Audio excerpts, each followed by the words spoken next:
19h45, la barrière Info Soir. Messieurs, dames, bonsoir et bienvenue à cette nouvelle session d'information du vendredi 10 décembre 2021. Sur ce plateau, nous accueillons comme invité du journal Khaled Ouacher. Il est responsable boutique Canal+. Monsieur Khaled Ouacher, bonsoir. Bonsoir. Soyez le bienvenu sur ce plateau. Merci beaucoup. Je rappelle que vous êtes responsable boutique Canal+. Alors, monsieur Khaled, en cette fin d'année, quelle surprise avez-vous pour vos abonnés du Niger? D'accord, merci à vous de nous donner l'opportunité de nous adresser à nos abonnés. Donc, comme vous le savez, la fin d'année chez nous, c'est toute une brochette de surprises. Et pour cela, nous offrons à tous nos abonnés qui se réabonnent jusqu'au 31 décembre, donc 15 jours à tout Canal+. Et exceptionnellement, ce bonus est cumulable si vous prenez 2 mois d'abonnement. C'est-à-dire, si vous venez vous réabonner, par exemple, à 5 500 2 mois, donc vous bénéficiez automatiquement de tout Canal pendant 1 mois. Et tout Canal, c'est notre formule d'une valeur de 44 000. Donc, ce qui veut dire que vous allez bénéficier généreusement de cette formule pendant 1 mois plein. Et encore, vous avez l'autre mois qui est en réserve. Donc, c'est tout bénéf, quoi. Avec la formule Access aussi? Prenez la formule Access 2 mois et vous bénéficiez automatiquement de 44 000 1 mois plein et vous avez encore l'autre mois qui est en réserve. Alors, avez-vous pensé aux Nigériens qui n'ont pas encore de décodeur? Oui, effectivement, pour les Nigériens qui n'ont pas encore bénéficié de toutes ces offres-là, donc ils peuvent se rendre au niveau de nos points de vente pour pouvoir bénéficier de cette gamme de prix. Donc le décodeur, les accessoires, je parle de la parabole, les télécommandes, les câbles, l'alimentation et tout. Donc plus l'abonnement de 5 500 un mois, le tout à seulement 9 500. Donc ça, c'est vraiment exceptionnel puisque c'est la première fois que nous mettons un prix de la sorte sur le marché, où vous venez, vous donnez 10 000 francs et on vous remet encore la monnaie et vous partez avec tout le complet, plus un mois d'abonnement à Access. Alors, monsieur Khaled, pour finir, votre dernier mot à l'endroit de vos abonnés. Donc, nous invitons vraiment nos abonnés à se ruer vers nos points de vente, que ce soit au niveau de leur quartier, au niveau des distributeurs agréés qui sont dans le quartier. Donc, au niveau de nos points de vente, les stores qu'ils ont l'habitude de fréquenter pour se réabonner, ou bien au niveau de s'ils sont abonnés chez RTL, Zamani ou Move, donc ils peuvent tranquillement, étant assis sur leur canapé, se réabonner. Et ceux qui n'ont pas encore le décodeur, nous les invitons à venir vraiment se procurer ce kit qui est vraiment exceptionnel. 9 500, je dis bien 9 500, c'est inédit. Donc, nous les invitons vraiment à se présenter au niveau du point de vente pour se réabonner. Aussi, nous n'oublions pas notre cher confrère Maman qui est à Niamey, voilà, le Gondouanais, qui est venu avec toute la Gondouana, donc, pour le hour du rire. Donc, vous pouvez vous rendre au niveau des points de vente Canal Store, donc pour procurer ces tickets et aller oublier un peu les soucis. Merci à M. Khaled Ouacher. Je rappelle que vous êtes responsable boutique Canal+. Merci d'avoir répondu à notre invitation. Merci à vous. Voilà, restez avec nous pour suivre aussi la suite de cette édition. Je vous donne lecture de cette brève. À l'occasion de la journée de la démocratie, journée internationale des droits de l'homme, le mouvement Tournons la page Niger, coordination de Niamey a initié une caravane de sensibilisation dans la ville de Niamey sur la liberté de manifester. Une caravane dite caravane de démocratie. Mais ces derniers ont été arrêtés et conduits au commissariat de police. Nous ignorons pour l'instant les motifs de cette interpellation, mais nous y reviendrons très certainement dans nos prochaines éditions. Je vous donne également lecture de ce communiqué de presse du SNEX, le syndicat national des enseignants, chercheurs et chercheurs du supérieur. Le SNEX a appris avec consternation le lourd bilan consécutif à la manifestation de protestation pacifique des populations lors du passage du convoi de la force française Barkhane à Terra, soi-disant en route pour le Mali. Au cours de ce passage, le bilan officiel provisoire fait état de 2 morts et 18 blessés, dont 11 dans un état grave suite à la riposte criminelle de cette force étrangère face au blocus des habitants de Terra. Malheureusement, un de ces blessés graves a succombé par la suite, ce qui ramène le nombre de victimes à 3. En cette douloureuse circonstance qui a endeuillé le peuple dans son ensemble, le SNEX s'incline devant la mémoire de ces victimes civiles de cette barbarie d'un autre âge orchestré par les forces étrangères censées défendre et protéger les paisibles citoyens. Le SNEX présente ses condoléances les plus attristées aux Nigériens et aux Nigériennes et aux Nigériens éprouvés de leur chair et souhaite prompt rétablissement aux blessés.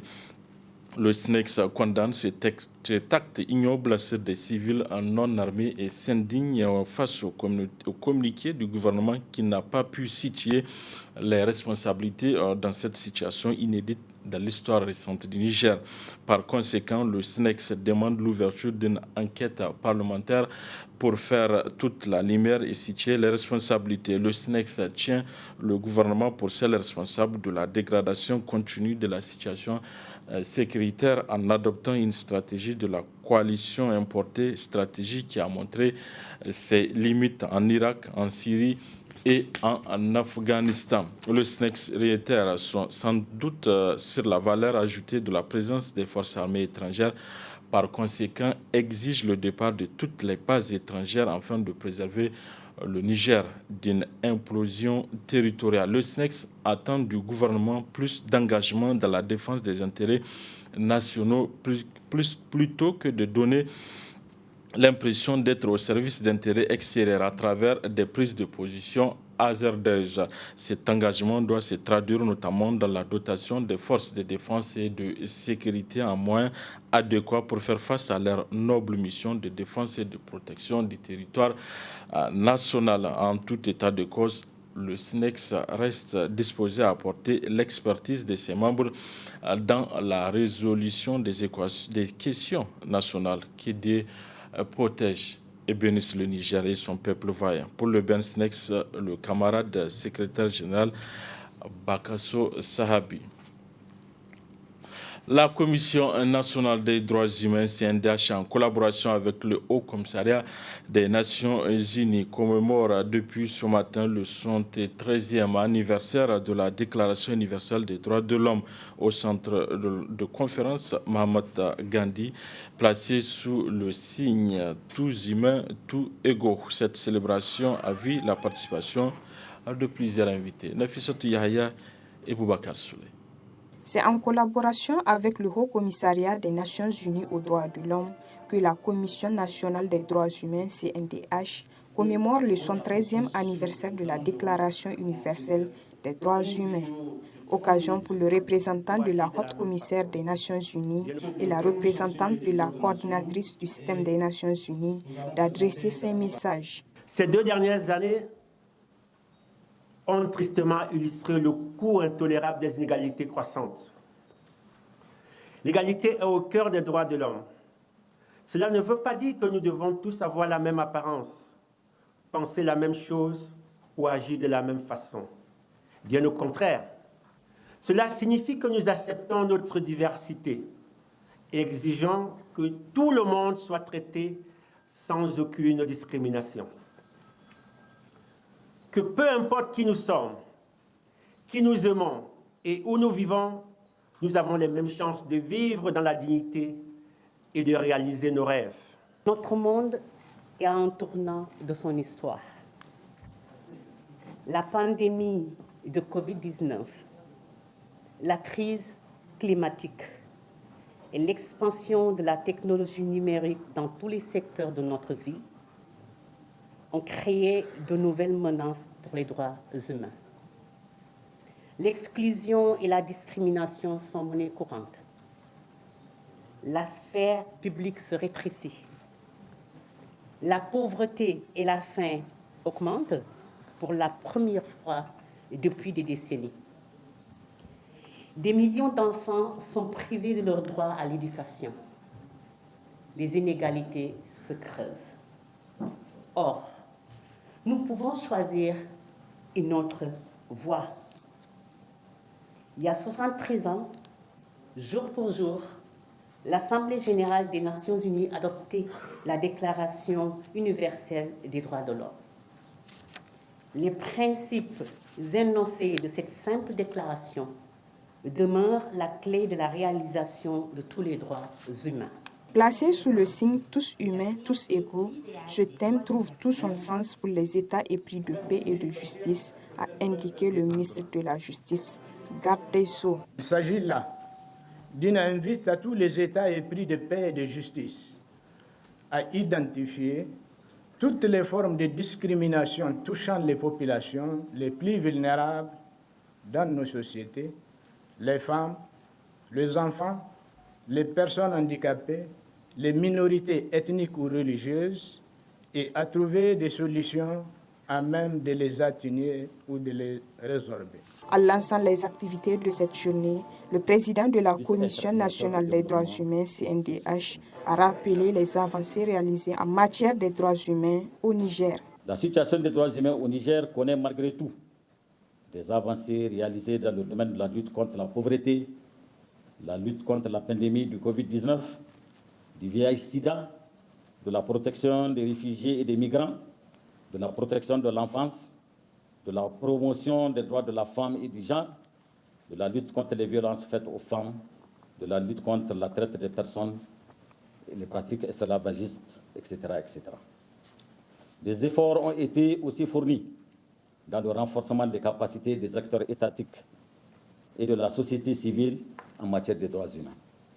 Ces avancées ont été rendues possibles grâce à la détermination de l'État et la bonne collaboration de tous les acteurs étatiques et non étatiques de la promotion et de la protection des droits humains avec les différents partenaires techniques et financiers. Le président de la CNDH, Mati Alhaji Moussa, a enfin exhorté les acteurs engagés dans la promotion et la protection des droits de l'homme à davantage œuvrer dans ce sens. À cet effet, une déclaration pour l'égalité et le respect des droits humains pour tous a été signée par ces derniers. Toujours à l'occasion de l'anniversaire de la Déclaration universelle des droits de l'homme, le collectif des organisations de défense des droits de l'homme et de la démocratie, CODE, a organisé un atelier de catégorisation des recommandations issues du 3e cycle de l'EPE. C'était au Centre des métiers d'art en présence de plusieurs acteurs, Boubacar Ibrahim et Sadou Domi. C'est dans le cadre de la mise en œuvre d'un vaste projet relatif à la promotion des droits des femmes et des enfants que le collectif des organisations de défense des droits de l'homme et de la démocratie CODE a organisé ce présent atelier. Un atelier qui vise à catégoriser les recommandations issues du 3e cycle de l'EPU. Des millions d'enfants sont privés de leur droit à l'éducation. Les inégalités se creusent. Or, nous pouvons choisir une autre voie. Les principes énoncés dans cette simple déclaration demeurent la clé de la réalisation de tous les droits humains, civils, économiques, culturels, sociaux et politiques, pour toutes et tous, partout dans le monde. Le relèvement après la pandémie doit être l'occasion de renforcer les droits humains et les libertés, de rétablir la confiance dans la justice et l'impartialité des lois et des institutions, la certitude qu'une vie dans la dignité est possible. Poursuivant son allocution, le président du collectif a rappelé les objectifs en lien avec l'examen périodique et universel. Nous acceptons notre diversité et exigeons que tout le monde soit traité sans aucune discrimination. Que peu importe qui nous sommes, qui nous aimons et où nous vivons, nous avons les mêmes chances de vivre dans la dignité et de réaliser nos rêves. Que de notre naissance, où que nous soyons sur cette planète, nous avons les mêmes droits à la vie, à la santé et à l'éducation. C'est pourquoi Le collectif des organisations de défense des droits de l'homme et de la démocratie CODE, en choisissant l'examen périodique universel pour célébrer cette journée, n'est pas fortuite, car pour nous, au CODE, c'est le seul moment où tous les États au monde s'équivalent. Il est également à noter que cet atelier, qui a été rendu possible grâce à l'appui d'Oxfam et de l'ambassade de Danemark, a vu la participation de plusieurs acteurs de développement. À l'occasion toujours de la Journée internationale de la Déclaration universelle des droits de l'homme, la Faculté des sciences juridiques et politiques de l'Université Abdou Moumouni de Niamey, en collaboration avec le Comité international de la Croix-Rouge, a organisé un concours national de plaidoyer en droit international humanitaire. Durant 4 jours, les étudiants des universités, grandes écoles et instituts se sont affrontés. Hamza Sakou et Chebou Guissou. Ils sont des étudiants issus des universités publiques et privées, grandes écoles et instituts publics et privés du Niger à prendre part à cette 12e édition du concours national de plaidoirie en droit international humanitaire. Ce concours, organisé par la Faculté des sciences juridiques et politiques de l'Université Abdou Moumouni de Niamey, en collaboration avec le Comité international de la Croix-Rouge, est un cadre de donner et du recevoir, enrichissant pour les étudiants du domaine du droit international humanitaire. La tenue de cette 12e édition du concours national de plaidoirie fait partie d'une large gamme d'actions concrètes de promotion du DIH dans les cercles académiques, suivant le protocole d'accord entre le CICR et le Conseil africain et malgache de l'enseignement supérieur, le CAMES, dont le Niger fait partie. Il convient de rappeler que l'objectif principal de ce concours est de permettre aux participants de s'adapter aux questions liées au droit international humanitaire afin d'accroître leur intérêt pour cette matière et se l'approprier, au point également de susciter des vocations dans ce domaine. Cette notion donc de DIH couplée à la notion de plaidoirie et voudrait simplement traduire l'idée selon laquelle il va falloir mettre une équipe compétitive et compétente en place pour envisager l'optique à travers laquelle il va falloir défendre une idée pour honorer bien sûr notre chère université de façon particulière et notre cher pays de façon générale. Pour le conseiller juridique aux opérations du Comité international de la Croix-Rouge, le choix du public universitaire n'est pas fortuit. Les universités sont un public d'investissement pour le futur pour nous. Car assis devant moi, je vois les futurs décideurs de ce pays. Je vois les futurs avocats, je vois les futurs ministres. Je vois ceux qui demain décideront de l'application de ce droit. Voilà. Donc c'est un pari que l'on tient de très longue date en fait, d'investir vraiment sur le futur. Après 4 jours de joute, la finale de cette édition a opposé l'équipe des SUSUMEF University à celle de l'Université Abdou Moumouni de Niamey, qui sort lauréate en remportant une fois de plus la coupe de ce concours. C'est une grande satisfaction, surtout à la communauté universitaire, qui vient déjà de battre un rival de taille, qui est la SUSUMEF. Et vous le constatez déjà, cette joie mérite quand même normalement être célébrée. Et notre secret, c'est le travail. C'est le travail. En plus de la coupe, le premier prix du meilleur plaideur revient à Nafissatou Daouda Noufou de l'Université Abdou Moumouni de Niamey, le second à Seydou Issa de l'Université africaine des sciences sociales, techniques et médicales, et le troisième à Ibrahim Abdourahman de l'Institut de formation aux techniques de l'information et de la communication. L'ONG PAD Niger a procédé ce matin à l'hôtel Gawey de Niamey à la remise des prix aux meilleurs web activistes de Niamey pour des publications à fort impact sur les droits humains et les politiques publiques. Nafissatou Zakou, Chebou Guissou. C'est à l'occasion de la célébration de la Journée mondiale des droits humains que l'ONG EPAD Niger organise la 2e édition de remise des prix aux meilleurs web activistes de Niamey pour des publications à fort impact sur les droits humains et les politiques publiques. Cette deuxième édition rentre dans le cadre du projet Promotion d'un espace médiatique responsable, crédible et fiable, fondé sur les principes des droits humains. Ce n'est pas un choix du hasard si l'ONG EHPAD a bien voulu se focaliser sur cette jeunesse que vous êtes. Nous avons estimé qu'à travers vos publications, vous pouvez impacter positivement sur les politiques publiques, mais également sur les droits humains. Et aujourd'hui, nous avons la parfaite illustration. À travers les publications qui ont été faites depuis la première édition, le 3 mai 2021, si vous vous rappelez, nous avons eu à parcourir à peu près 2600 publications faites dans le cadre de ce projet GDDH. Et 3 prix ont été primés à Niamey, tout comme à Zender. Nous voulons en tout cas ici remercier les 3 meilleurs activistes de Niamey et de Zender qui ont porté leurs publications sur des faits de société. Cette initiative innovante d'EHPAD Niger a été saluée par le parrain de la présente édition. Depuis plus d'une année, le projet mis en œuvre par EHPAD Niger a réalisé une série d'activités qui se résument à une cartographie des web activistes des villes de Niamey et Zender, l'organisation d'un forum sur l'activisme numérique qui a vu la participation active de 2 acteurs de la société civile du Sénégal pour un partage d'expériences et de bonnes pratiques.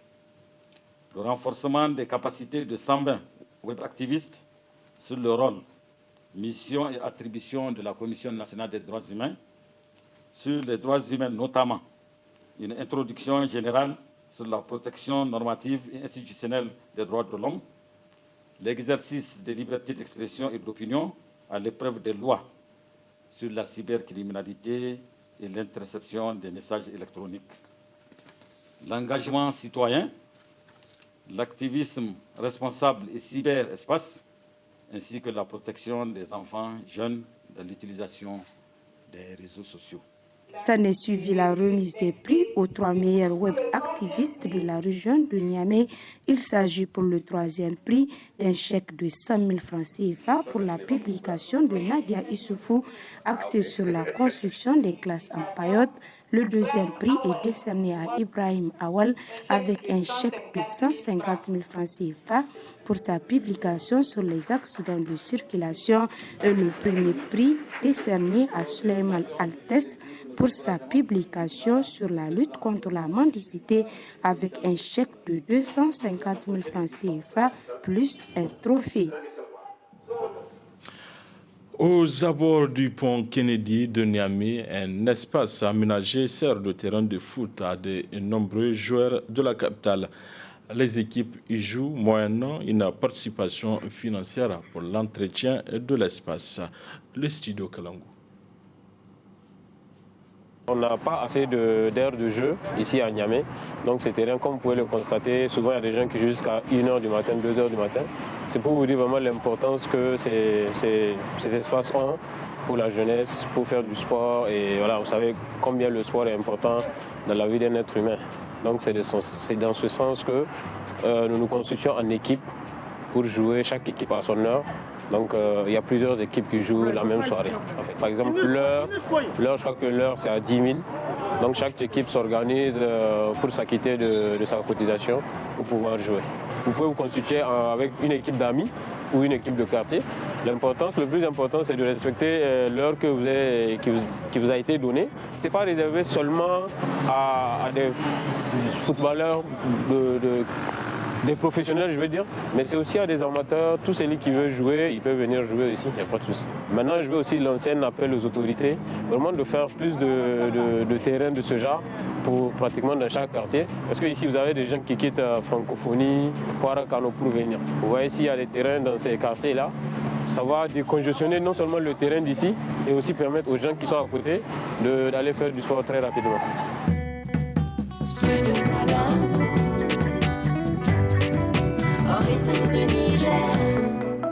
Voilà, messieurs, dames, c'est tout pour ces 19h45 de la télévision Labari. Merci à vous de l'avoir suivi. Au revoir.